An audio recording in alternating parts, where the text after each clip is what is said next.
Alrighty, hello, hello. Welcome to this week's episode of Grow or Die. I am Alora Chestikoff from Firebird Summit. And I am Lawrence Henderson from Boss. Hey, how are you?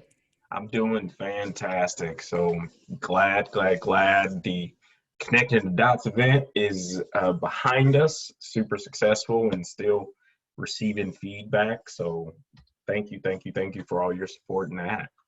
Well, awesome. I'm glad you're getting some input. Any big surprises so far? Or any big insights that we want to keep in mind going forward?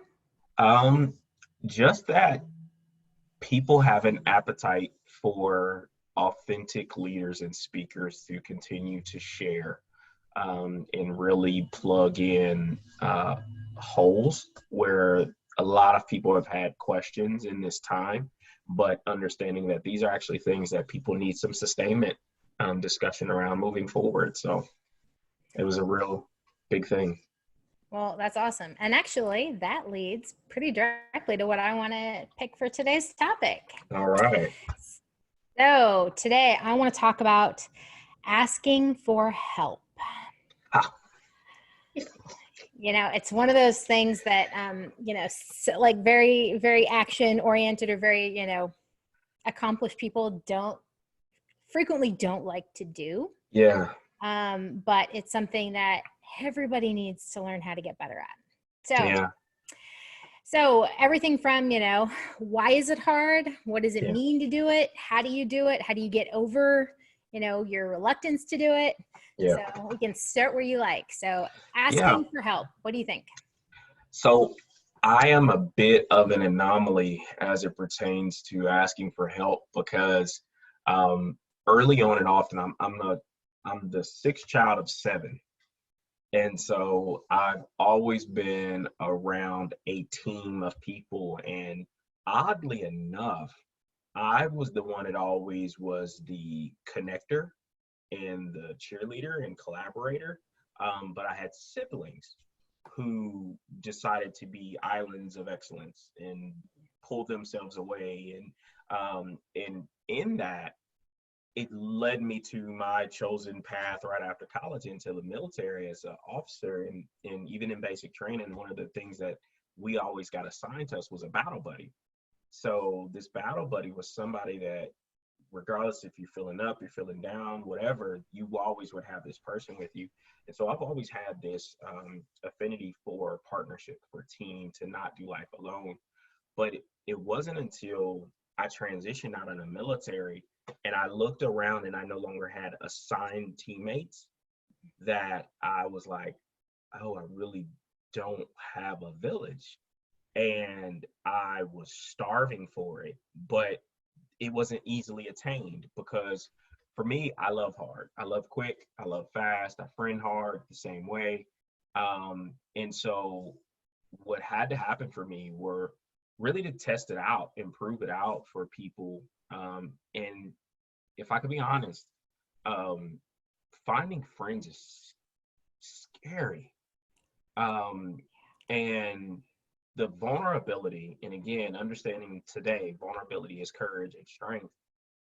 To release yourself to be totally vulnerable with people and to ask for help means that you have to give up pride that they're going to do something malicious with it. And I think that comes from a place of hurt, right? Then I always say hurt people hurt people. And so people's experiences in life and different things like that can play a big role in why people don't ask for help. One, and then there's this thing in the back of our heads, I don't know where it comes from, Alora, that for some reason, if I have to ask for help, particularly on men, I'm weak for some reason. Like I'm needy, or I'm like, why would you do that? Like you, again, like why do we go there is, and I think you always talk about the psychology of it all is, man, you literally send yourself into this headspace of negativity and people are going to start judging you and they're going to think less of you with no actual narrative. Like, and again, in some cases, you've had people that said bad things to you in the past. Don't ask me for help. Don't ask me when you need anything. But for me, I never had an experience with anybody telling me no or doing that to me. You know, it's interesting though, what you just mentioned, you touched on something else that actually Yeah. is a huge thing for me, which is actually gender norms, right? I Yeah. mean, the gender norm factor. And it's funny to me because what you just said about men especially being conditioned not to ask for, it's the old joke about, you know, God will be lost Yep. for hours and never ask for Yep. directions, right? Yep. Well, and it's so funny because I know plenty of both men and women who have never personally had like what they could identify as a traumatizing Mm-hmm. experience around gender norms, but that doesn't stop us from kind of complying to a lot of them, Yeah. and taking and having to hit a point where we realize we're doing it, because a lot of it's so unconscious because we're taught Yeah. from really young ages and it's very institutionally kind of Yep. baked into how we're raised.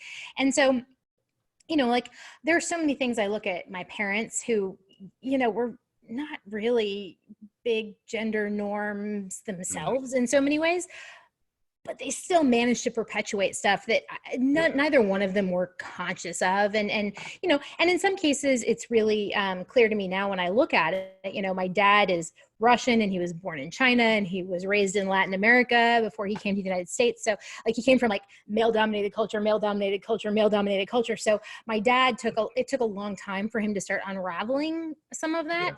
Yeah. You know, the irony was it was actually my mom dying and him suddenly finding himself the single father of two teenage daughters that actually Yeah. kind of broke a lot of his gender norms Yeah. open. But, you know, I was already 14 by the time that process really began. And Mm. so in hindsight, I can look back and I can see that there were so many things that I complied with, or I shouldn't say I necessarily complied with them from like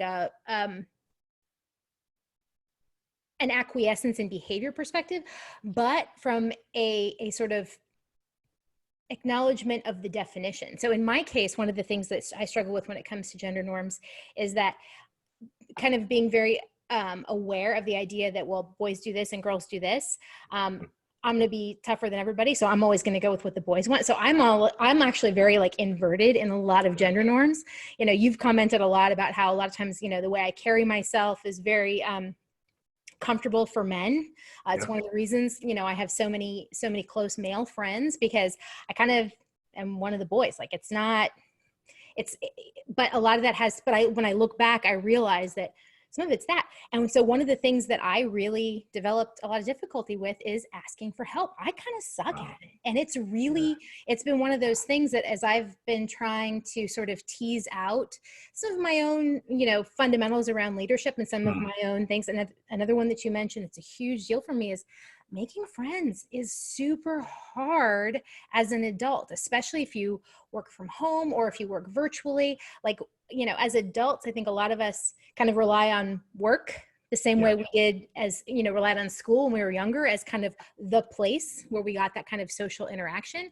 But a lot of times, especially once you get maybe past the age of 30, all of a sudden your colleagues are mostly married and they might have kids, and, you know, they're not going to go out after work or necessarily, or they're not going to go out and do stuff on the weekends.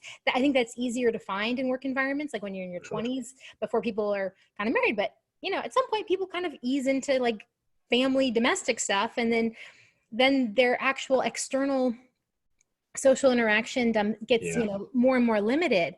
And so I think when I think about what you just said about that vulnerability that Mm-hmm. comes from asking for help, there's so many psychological studies that show that that's actually a really helpful way to make friends, and it's a really important quality in leaders. And so for me, it's a really funny kind of like spoke that touches everything that is important to us, especially once we get past a point in our lives where we can Yeah. just assume that the institutions or the people around us are going to, you know, just throw friends in our path and we're just going to meet people here. You know, like once we sort of recognize that we Yeah. have to own, you know, managing that process, and that it's not going to be automatic. We have to actually work at it, which I think is the other challenge about making friends as There an you go. adult, right? Because as kids, it just kind of happens It most of the did. time. You don't It's think anything. playground stuff. And, Yeah. Yeah, and it's, you know, or it's you know, one of your siblings has, you know, a best friend whose older exactly. sibling is the same age as you, and all of a sudden, Yep. you know, and like there's so much context that sort of just throws people and to be Yeah. sure, a lot of times, you find yourself thrown together with people that you wouldn't choose, but it doesn't, I don't think as a kid you think about it being work. As an adult, I know Exactly. so many people who have been like, God, this is really hard. I don't even know where to start. Yeah. So the funny part is to your point about where to start. Mhm. As I began to be honest with myself around why it was scary for me, is because, and crazy enough, in conversation with my wife, she was like, "You need some friends, and you need to stop friending so hard," because she was like, "Check your expectations that you have for people." And I was like, "Man," I was like, "Golly, what is that?"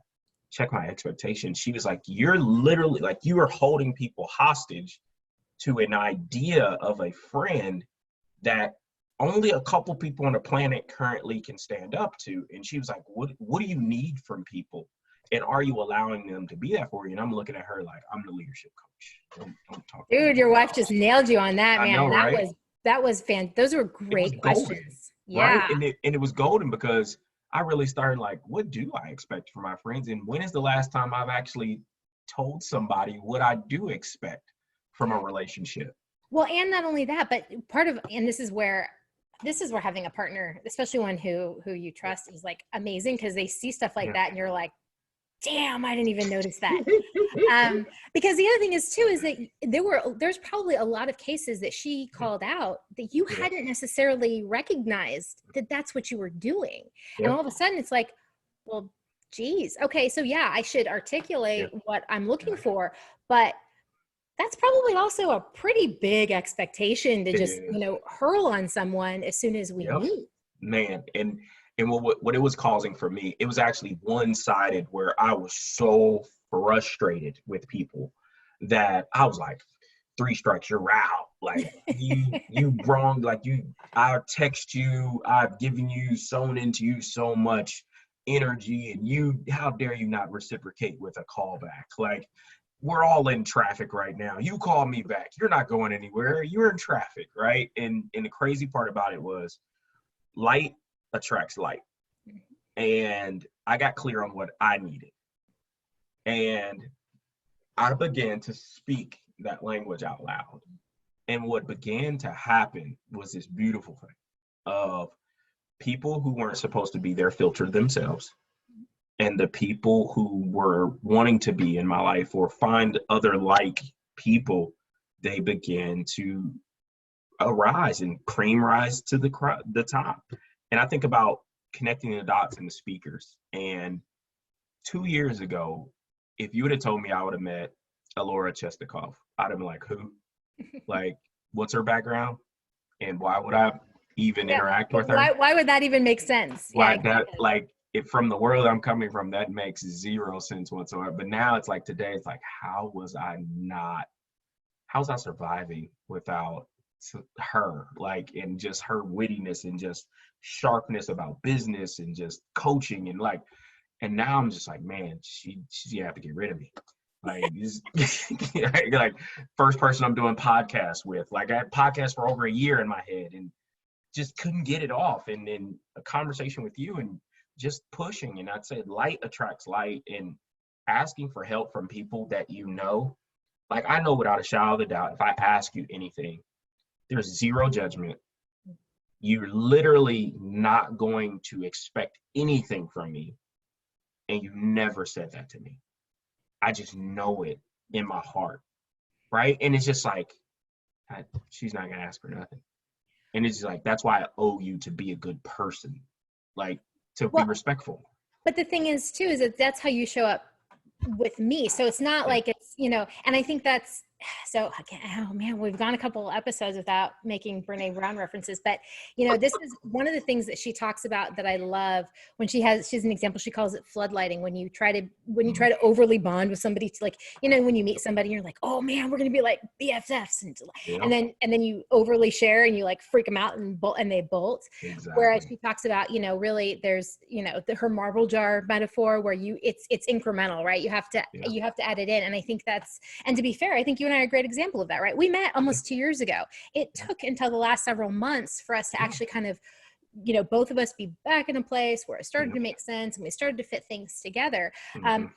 I think I remember meeting you in the moment. I remember you were like super organized in class. You were like collecting everybody's information to pull together a roster so everybody could stay in touch. Yeah. And I'm like, and you remember, actually, it's funny because now that I think about it, my first thought was, I'm so freaking glad he's here doing that, because if he wasn't, it would be me doing that. Nice. Nice. But it was just, but the thing was, is that you can't just like always jump into the deep end of the pool. Hmm. Sometimes you can do that, and sometimes that happens. But, Yeah. I think to your wife's point, like sometimes you just have to stop and say, okay, what am I actually expecting of someone?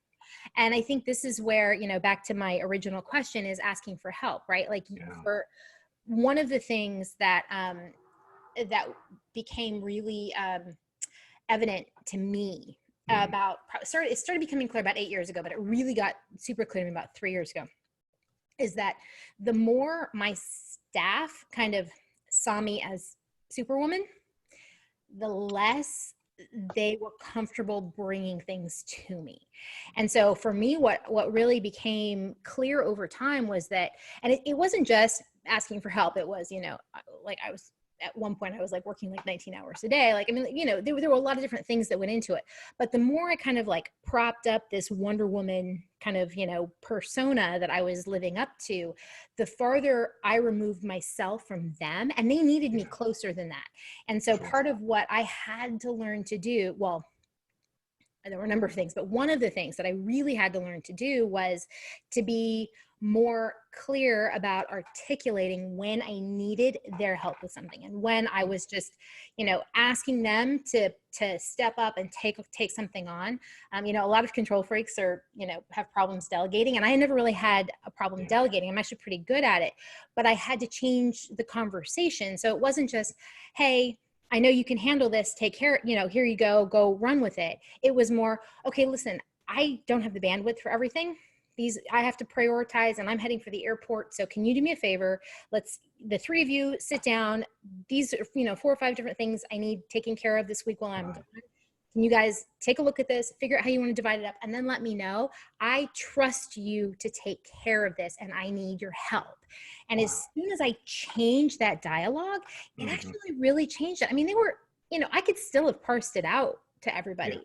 but it helped me get closer to my team in so Yeah. many ways that I hadn't really realized. I had distanced myself from Yeah. them by always being the one with the answers, or the one who Wow. take care of stuff. So what comes up for me, the leader in me, and the one thing that I I'm so glad I latched on to, was that ability to always have a next man, next woman up mentality, a next teammate to step up in the event I go down.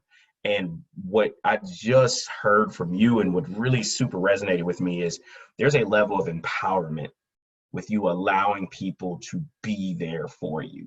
And again, that empowerment, that strength, that you build capability, you build out capacity when you ask for help. That was the one thing that I had to like wrap my head around. I was like, well, I know I could do it, and I could do it faster. I could do it. Yes, because you have all the knowledge, but then how are you going to develop a skill set? How are you going to build people up? And I just had to change, like you said, change the narrative and change the wording that I was using, that it wasn't me asking for help. It was like, who else can I empower to be there for me, right? Who else can I empower to let them know how I need support? Who else can I empower to let them know how I want to be loved and cared for as a friend? And again, you call it what you want. I've had to change narratives, and I had to reframe. We talked about reframing. And just the way that I saw asking for help, it's the other person on the other end that you're asking, they actually like, well, I've been waiting. Like, Yes. I've been building up this capacity this whole time. Like, I've been waiting. Well, and I think that's the thing that we forget too, right? I mean, sometimes, especially, and I think now is a good time Mhm. to keep it in mind, right? Because there are so many people who are feeling stuck, or who are maybe literally are kind of, stuck, right? You're stuck. You have how many of us know, parents who are stuck trying to deal with kids at home. Everybody's like sitting on top of each other, and like I Yep. have, I have friends who are parents who are, either they're ready to become alcoholics or they're about to start killing people in their house because they're losing their mind and they just feel like they're going crazy. Yeah. And so in some ways, I feel like, kind of this like zombie apocalypse that we're in is actually almost a great way to grant yourself permission to ask help. There you go. Because this is such an extreme situation that like people who in the past would never have thought to ask for help have no choice Yeah. in many respects. So it almost kind of opens the gates, right? Like you kind of get this opportunity to be like, all right, this is such a weird situation. None of us ever nobody's contingency plans, really, except for the possible CDC, which even that's debatable, right? Nobody has a contingency plan for what happens, when we end up in a, global recession because of a pandemic. I'm like, who the hell even thinks of that? And so I think from that perspective, looking at the context and being like, okay, you know what, now is actually a good time for me to find small ways to ask for help and to ask people to help them out. But I think the flip side of that is so many times, especially if we're feeling trapped or disempowered, is that we want to be able to help other people. And so we know, what it feels like when that, somebody needs help and you can do it. Like, then you're like, damn, that felt good. Like I might not have gotten anything else done today that might have, and that wasn't on my list, but God, I felt useful finally. And to be able to, that's kind of a really, I think people underestimate how much of a gift that can be to allow someone to do that for you. Especially when you're feeling like you're just a hamster in a wheel with no chance of escaping anytime soon. Yeah. So I did a post yesterday when talking about community and talking about your village. And it takes a village to raise, the proverb is a child. But I think in this moment, we're really seeing what type of village we really need and want in our lives to help us navigate through. And that's really what this is about community at the end of the day. And you talk about asking for help. And I think about my parents and, my mom grew up with 11 brothers and sisters and, her father had 14 brothers and sisters. And to watch and be a part of that, to watch them with each other and just give. Yeah. And nobody say like, this is alone. It was just help. And it was just community. And it was like, I'm trying to figure out when did we go on these solo tours that I'm Superman and Superwoman and I could do it. And it's just like, when did it shift? And now that we're in this COVID season, it's shifting back, which I love. Is that we're going back to community. Like you said, all right, I need to go for about an hour because I've been around y'all too long. And my wife's sister came over yesterday with my little nephew that we haven't seen in weeks, and he has 2 teeth now. And he's like, oh my God, my nephew. But it was just that community. And it was not anything else, but I need your energy. Mm-hmm. I need to be around you. I just need you to like feel okay. Yeah. Right. And I think ultimately when I need help is you finally given over something to say, I need your support to help me feel whole. Right. Like that, to me, that's what I need help means is I can't do it anymore. And I need you. Right. And I think when you talk about why don't people do it, it's because they've lived lives that I shouldn't have to need anybody, or I shouldn't have to depend on anybody. And again, for me, wherever that hurt comes from, wherever that gremlin or that blind spot was developed and created, there has to be some reshaping and some reforming, because again, doing life alone, we're doing it wrong, and we need to really, really build out, because I need people. I really do need people. So, Alora, man, it's crazy time. Like, what has happened today? Time flew by. We circled through. I know we circled through a whole big. But one thing you mentioned that is really interesting, and it's definitely well beyond this topic, and I'm curious to come back to it another time. Yeah. Is, so I'm a humongous history buff, and I've been like super like deep diving into like early U.S., not early, but like post Civil War history up through World War II. And one of the things that keeps coming up touches on what you just said, right? When we look at this sort of generational difference, and I hate the whole like millennial boomer bleh, crap. Like that makes me crazy. I don't even know where that started. Well, and being smack in the middle of Gen X, there's a little bit of like a Jan Brady syndrome. It's like smacking Martian, smacking Cindy, and be like, crap. But the truth is, for me, one of the things that I see is something you just commented on, right? Is that a lot of us, my grandparents on both sides, big, humongous families. My parents were both only children.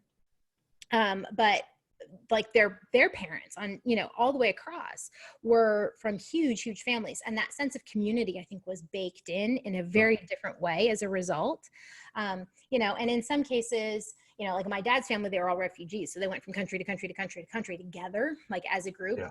For the most part, they started dwindling over time. But, my on the American side of my family, they did post World War II start fragmenting where they lived because they were searching for jobs and things like that. But what was still interesting is when I look at like my grandmother, who's 88, she still gets on the phone with her baby brother, who's halfway across the country, nice, at least 2 or 3 times a week. And they're still nice. Like that commute, like they're the only ones left. They're it, and that's kind of all. But that community still exists really strongly for them in a way that I think is a generational thing that we don't necessarily see in the same way. And in large part, I think because we don't tend to see families that size anymore. I think there's a certain amount of being part of a team that you mentioned, right? From being 6 out of 7, right? Like you're just sort of born into this like oversized basketball team. Like you just, exactly. And it's and whether you like it or not, cause you're the tail end of that particular train. So you just show up and they're already there. Whereas, and I think there are a lot of things that you learn, and that you learn to share. You learn that you wear hand-me-downs, and you learn how to, everybody plays in the sandbox, and you learn that when one of them smacks you upside the head and you go screaming to mom, another one's going to kick you in the butt. Like, so, there's all kinds of like really interesting and important social dynamics that I think we learn that I don't think we're experiencing the same way, because so many of us come from such smaller families and or have moved away from where our family of birth or our family of origin is now. And so we've removed ourselves from some of that. And so I think some of that community thing is exacerbated by some of the generational realities that, those of us from like the 70s on start kind of experience. But I'll be curious to see how some of those things shift after we've been forced into such isolation. And so many, you and I are both extroverts. So of course we're going crazy being trapped at home. Cause like extroverts are like in agony right now. Yep. But the thing is that even a lot of the introverts are too, like, even the introverts are like, oh my God, I can't take any more of this, And so I think that's where it starts getting even more interesting, is where when the people who would always, so many introverts would say to me, oh my God, you work from home. You're so lucky. I would love to be able to do that. And I was always like, you can keep it, man. I don't want anything to do with that. That's a punish. It's like a jail sentence for me. I would never pick that. But the thing is that now even they're back to, oh my God, I need to feel connected to people. I need to find that, It's funny. It's that asking for it. How do you articulate what it is that you need? And how do you ask for that help from other people? Yeah, I think and I think we have a skill set now as coaches. By asking, we are literally probing for our end. And I'm always coaching at ABCs, always be coaching. And I'm always asking how, and I'm looking for a way, right? And particularly when I'm trying to grow my network and I'm trying to grow my circle, because I have my eye on people. I'm observing people's lifestyles, and I'm observing how they move and who they interact with. And I think asking thoughtful, intentional questions is a way for you to figure out who you can ask for help. Because it's one thing to be vulnerable, but then there's also some wisdom in being vulnerable, right? And understanding who you can be vulnerable with. Because again, it's just saying I need help with someone you have observed can't even help themselves. It's probably not a good person to ask for help from. right? And you just, when I said light, darkness also attracts darkness, right? It's just Yeah. misery loves company, right? And it's so being careful and being thoughtful when you ask for help, but always be coaching, right? And always connecting from, for me, I coach and ask questions from my values, and that's kind of the launching pad for everything. And I've been fortunate, so fortunate in this season to have people that, again, because I was observing, because I was being authentically me, have just reached out and just say, hey man, and again, the extrovert in me, I'm not that everyday guy. I'm not the guy that needs somebody to check in on me every day. But it's so timely, the people who are checking in on me. Hey Mhm. man, just wanted to send you a check in the text, just to see how you're doing. And I'm just like, you don't know how on time that was. Like it was just, but that those are the people that I've surrounded myself with now. Yeah. Well, and that's it. That, like, I think that's gets back to your original point, which I think is probably the perfect way for us to wrap this, right? Is that Yeah. as you learn who you're comfortable asking for help and who you trust to be able to do that, that your social circle kind of shakes itself out Yeah. into that permutation, and that's who sticks around. Yeah. It's beautiful. So it is. All righty. Well, any last thoughts? Um, Last thoughts are, I know you have an event and some other stuff coming up, don't you? I have. The social hour? Yeah, maybe. I haven't decided yet, but yes, Okay. I'm trying to do some social stuff because I'm losing my mind being trapped at home because I am an extrovert who's going crazy. So, but yeah, no, it's more, I think, finding ways to Yeah. connect and to get people together that just want to have a conversation. And again, as someone who bounces around a lot and travels a lot and everything like that, I think for me, maybe the one advantage is that, I used to try to do like virtual social hours with people, and my friends who work from home or who are in California or who are in New York or who are in Texas would be like, well, let's just get together for drinks. I'm like, I'm not in town. Like I got on an airplane and I'm stuck, 2 time zones away.